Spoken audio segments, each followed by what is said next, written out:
Нет, я в магазины сейчас не хожу, по улицам тоже не хожу. После одного случая.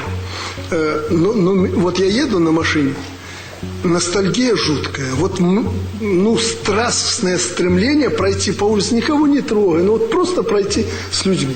Во-первых, это невозможно. Я однажды, года 3 тому назад, может 5 лет тому назад, вышел с своей резиденции,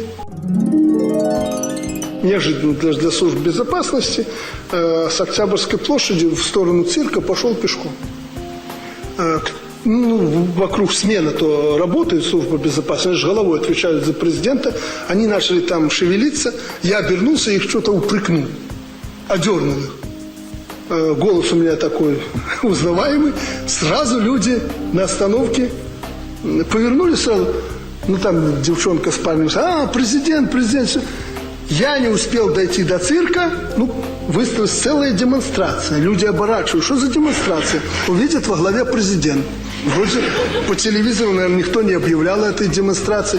Я прошел 100 метров, вокруг там, наверное, 1200 сразу человек возникло, все-таки центральная улица.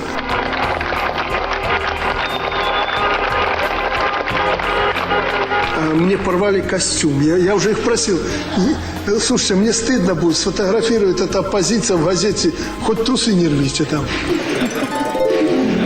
После этого я больше пешком по улице не хожу. Был такой у меня в жизни случай. Благо, что белорусы люди цивилизованные, порвали, совсем не сняли костюм. До цирку ён дайшоў і дагэтуль там.